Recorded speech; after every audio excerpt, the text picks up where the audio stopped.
Kia ora koutou, ko Annika toku ingoa, he kai whakaare hau ki Impact Ed. I'm Annika from Impact Ed. I have been figuring out how to communicate this, and I don't want this to come across, I don't know, as rude or aggressive or anything like that, but there is a real misunderstanding around the use of the language of the progress descriptors and what this looks like. And I know that it's really important for us to get this right for the reporting cycles coming up. There is a misrepresentation of what these look like in different digital platforms that are being utilised. And we need to be really clear as clerical so that we can have that consistency of language across Aotearoa, how we're using the progress descriptors and what the intent of them is. Now, full disclosure, absolutely have had zero input or anything to do with writing the progress descriptors or anything about the curriculum. We are a PLD provider. We are supporting schools with different MOE contracts. We work with loads of schools around curriculum development and school assessment, etc., etc. So we've had no part in any of this. I come with no secret agenda. What I really need to get across is how we are to use the progress descriptors so we can avoid confusion and we can ensure that we're setting our kaiko up to write reports as they are intended to be written and we're not having to backtrack. So I'm going to start here with this reporting to parents. Just move that out of the way. Reporting to parents document. You can find this if you search on Tahurangi, reporting to parents. It's the reporting to parents in whānau. If you look on here, then if you scroll down, there are, it's the comprehensive guidance document. So it's this one here. So I've previously downloaded this. Within here, it does give us some guidance. I can see where the misconceptions have come through, and there's been a lot of paperwork and a lot of information come out for our educators. I'm not saying anyone's wrong in their misunderstandings. It's important for us to set them right. The misunderstanding is that we could use these progress descriptors in different ways across different year levels for the same student. That is not the case. The progress descriptors here are for measuring and reporting and recording where your students are at their year level. Now, people who are part of the maths PLD last year, got a bit of an insight to that when we talked about teaching to the year level. And I know that is a bit of a mind shift for us to get our heads around, teaching to the year level and teaching to that teaching sequence. And that's not the conversation today. The conversation is that these progress descriptors have been designed for teachers to state how a student is engaging in their year level content of the year that they are in. If I'm a year 4 student and I require support to meet the curriculum expectations, I am emerging. So if you look at that language, that is the key part of the progress descriptor resource. The language in there around proficiency is where we want students to be in regards to their year level and the teaching sequence that they are being exposed to. It doesn't mean all students are. We need to be very, very careful that we are not using this language in any other way. This language is only intended to describe where your student is at the year level that they are in regards to how they engage in the curriculum. I understand that's complicated. I understand there are some students that are not being taught at their year level curriculum. As clerical, then we need to find those opportunities to expose them to that teaching sequence of that year level so we can use these progress descriptors to describe where they are at. We will have our SMART tool or PAT or EAS still evidence. This is from year 0 to 10. we will have our different formative assessments that we're doing in class, our noticing, our recognising and responding. We will also have our evidence of work in their books around our classrooms. We've got to use all of that and triangulate that data to come up with which progress descriptor best fits that child. It is unlikely there will be any surprises.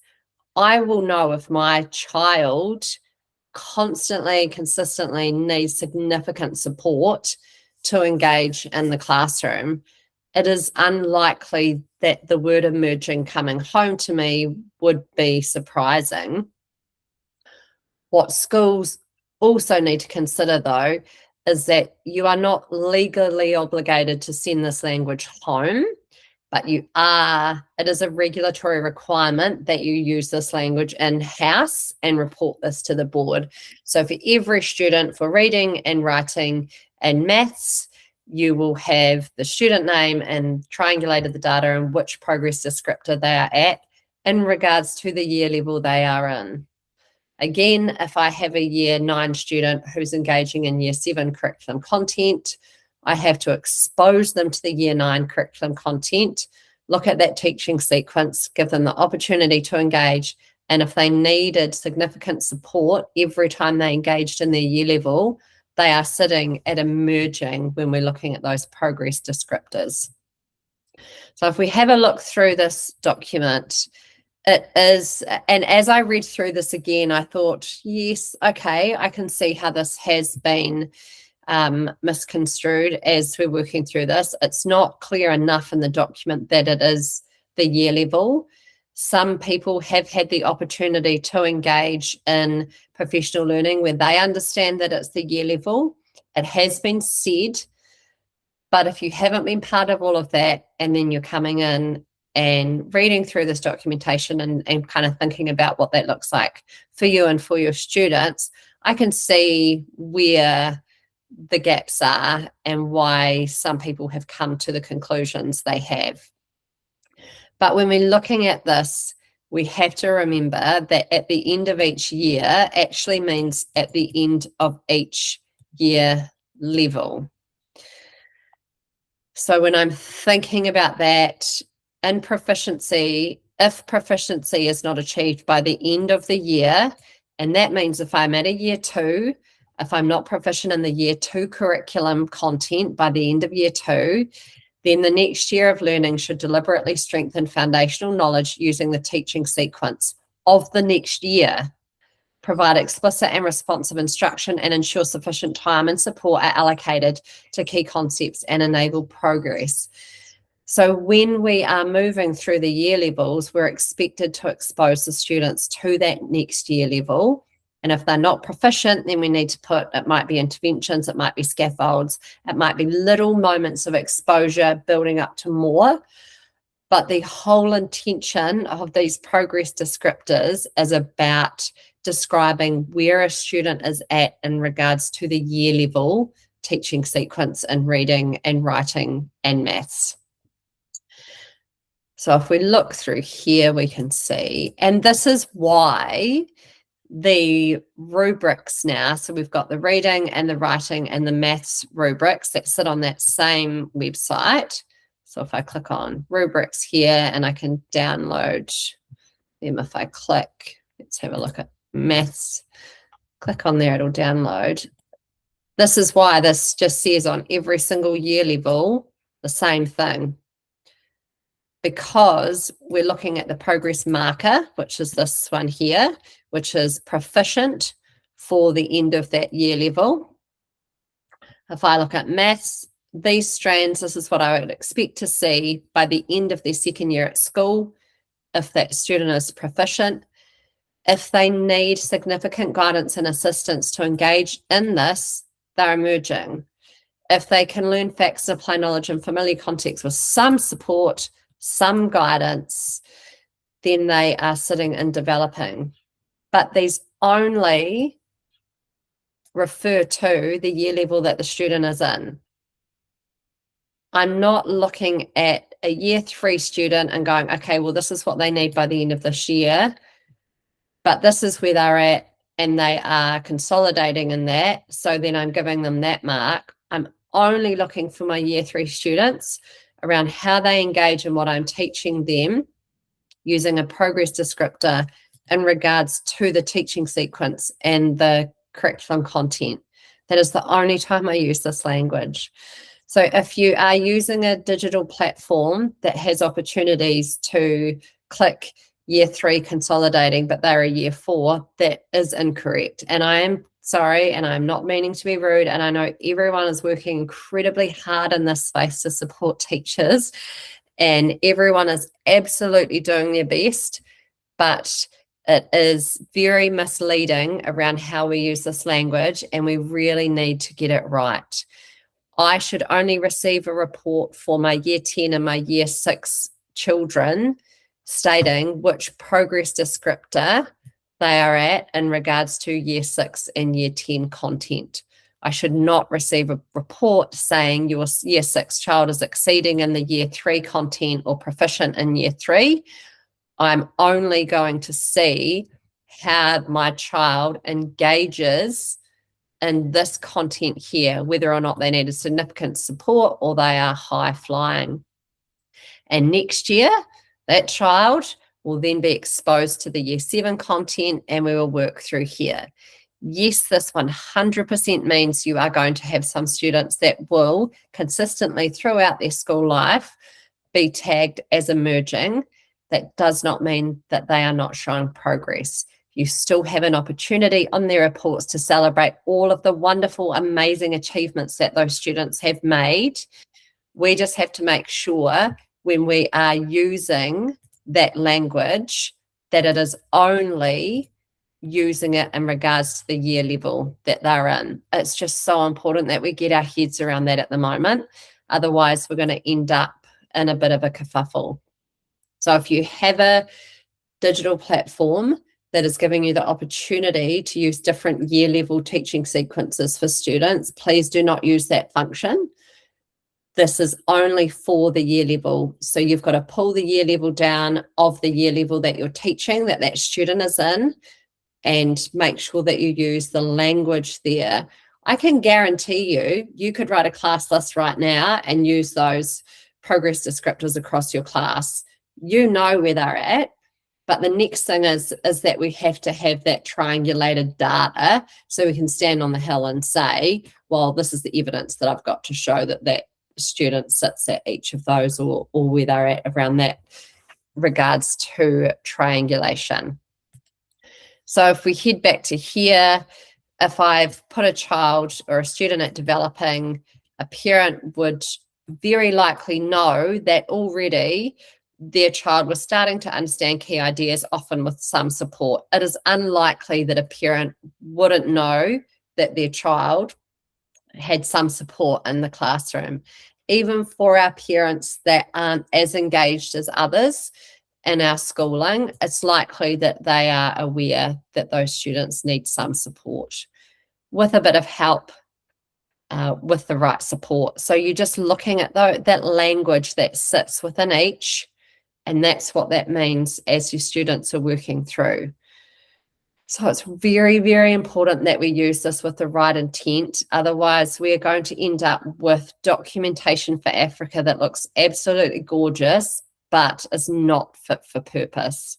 The only reason that we are using this language is to get consistency. So if my child moves to another school, that teacher then knows you're a year 10, you are emerging. That means that this is what learning looks like for you in the year 10 curriculum. I do not need to know that year 10 is working at year 8 of the curriculum and consolidating. I need to know when I'm teaching to that year level how that student responds to that teaching sequence in the curriculum document, and that's what consistency looks like. If we're using this language and these colors and these numbers in all of these different ways, then we've lost the essence and the opportunity to have consistency of language across our schools. As I said, it's not that I'm a big fan. It's not that I'm not a big fan. I come with absolutely no agenda apart from the fact that it's been a big term in regards to seeing this being used or misused, and I couldn't stay quiet anymore. And for those of you who know me, you'll know that it's hard for me to sometimes stay quiet. So when we are looking through this document, please be aware that it means a student achieving proficient at the end of the year, and that means year level curriculum content signals readiness to engage in the next year level curriculum content of learning. I think whoever's created this document could be clearer in the language. That would be really helpful. It's also tough because there hasn't necessarily been a lot of professional learning for us all around the language and all of the documentation that's come out. So 100% I can see why we've ended up where we are, but it is really, really important that we make sure that we aren't misusing that language and throwing it around. And look, if we misuse it, this doesn't make sense because it doesn't have different year levels on it. It's got the progress descriptors and where this sits and if they're on track or not. That's because we're only reporting on the year level of that student. When we look through this, emerging or developing, they're still working towards meeting expectations and their progress is not yet on track to meet expectations for their year level. It is only for their year level that we are reporting on. So I'm not sure if I said for their year level enough. And I get it. For some of you, you'll be thinking, why is she telling us this? We 100% know this. For some of you, this will be a mind shift. For some of you, 100%, I can feel that you will be very frustrated and you may have done a lot of work that sits outside of this. I'm trying to save you time going forward.